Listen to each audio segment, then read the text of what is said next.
I got another confession to make. I'm your fool. Okay, no. All Foo Fighters lyrics aside, I did not actually watch the majority of this game. There was some local hockey going on at the community center once again. So I watched the first, let's say, 10 minutes, where you had Mangiapane get on the board right after he scored. It was a 1-0 game, and then I left.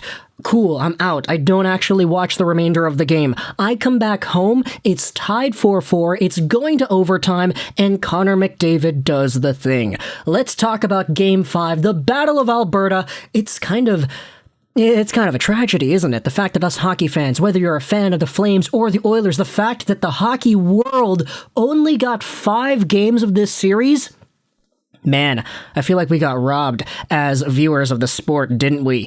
But either way, it is a Calgary Flames defeat at the hands of Connor McJesus, 5-4 in Game 5, and the Edmonton Oilers are advancing to the third round for, the first time in 16 years?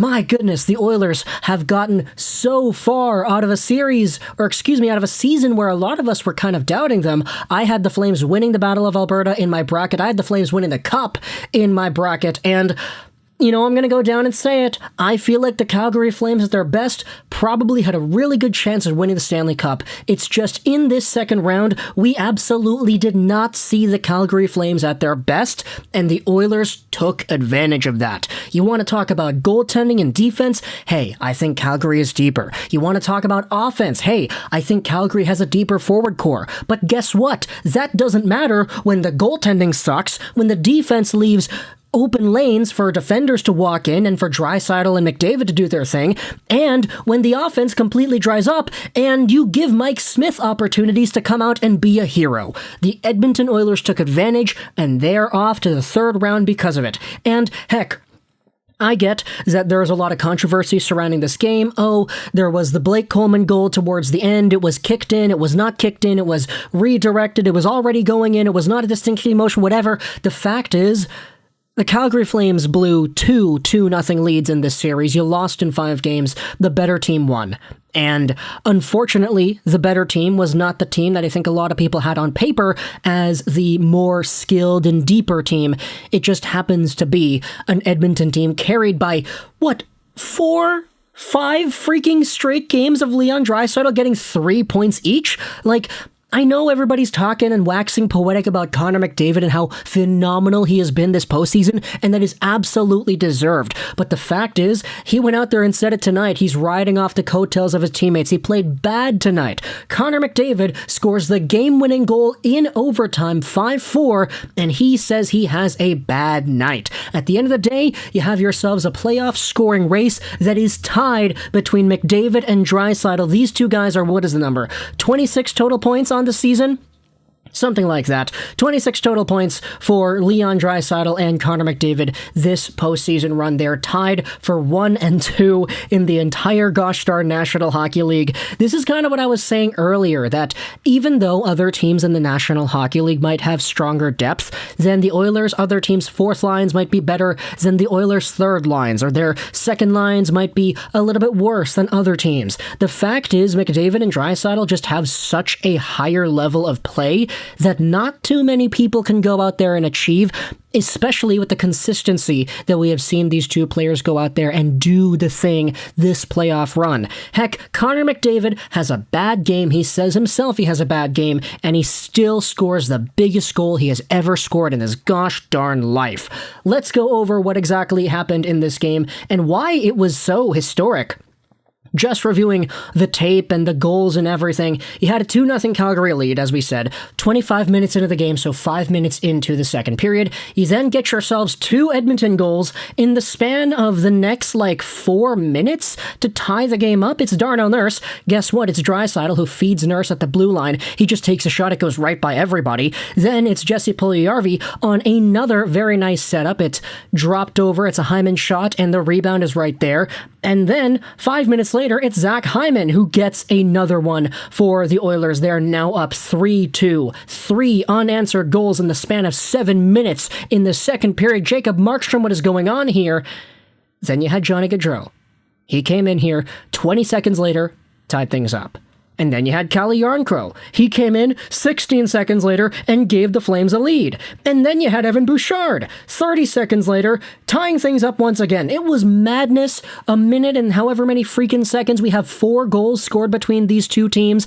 And at the end of the day, or excuse me, not the end of the day, the end of regulation, it was tied 4-4. I was listening to the guys on the radio as I was driving home from the local community center after my drop-in floor hockey, and they were saying that the chances, the expected goals, and the high-danger shots and everything, it was pretty even throughout the entire 60 minutes that we had. Sure, it was 4-4, so you like to see the goaltenders go out there and probably show up a little bit better than they did tonight, but still, this was a game where both teams showed up to play.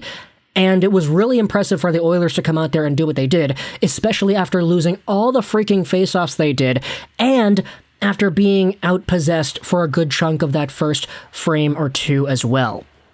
So, heading into overtime, we then know what happens. It's a play along the boards, it gets slid over, and Leon Draisaitl is right there. He centers it, takes a hit to make the play for Connor McDavid, who walks right in and shoots it glove side on Markstrom. And the celebration says it all. He gets down on one knee. He's double fist pump in the air. You can see the excitement. Connor McDavid is on another planet in terms of the emotions that this guy is feeling. And he said in the interview afterwards, yeah, he had a bad game, so this was the time that he needed to go out there and step up. And he gets himself the game-winning goal of the entire Battle of Alberta 2022 edition. As I said, it feels kind of bad that we only got 5 games of this because the back and forth goal scoring, the goaltending, both just being atrocious for Mike Smith and Jacob Markstrom. It's wild. Like, this guy was a Vezina finalist, Jacob Markstrom was. I was used to seeing Markstrom in the postseason just go out there and steal games left, right, and center. 40, 45 save performances. I don't know if that actually happened, but it felt like it did, especially against Vegas. But this series, man, the guy goes out there and plays an absolutely phenomenal showcase against the Dallas Stars, and to be fair, he's got a tango partner across the aisle in Jake Ottinger, who is matching that tempo, and who is really giving Markstrom fuel. You know, he's giving him a fire to go out there and make the saves, but when you have Mike Smith on the other end, he's letting up goals from 170 feet away, he's giving the puck away, he's bobbling it here, left, right, and center.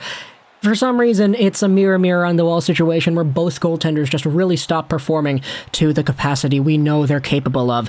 Mike Smith, I gave this guy props because he stole a game against LA in Game 7, but I can't really go out there and say the same thing here. Sure, you know, I didn't watch the game, so I bet Markstrom and Mike Smith both had great saves, but just overall, the save percentages and the numbers, it really does not look like the Battle of Alberta was a good statistical run for either of these guys. Now, for the goal scorers, I guess you could say the opposite. Hey, Calgary got a 9-goal first game, so good on them for setting the tempo, but ever since then, you know, 2-0 leads, the Calgary Flames squander them away. You have overtime that happens here in Game 5, Calgary lets that opportunity leave their fingertips after the Blake Coleman goal gets disallowed. Sure, should it have been disallowed? I don't know. It feels like Blake Coleman was already just directing the puck into the net and it was going in anyway, and I think that the kicking motion, quote-unquote, was more him trying to stop. That's why the leg of his kind of pushed forward, so I personally am kind of intrigued as to why they called it a no-goal, but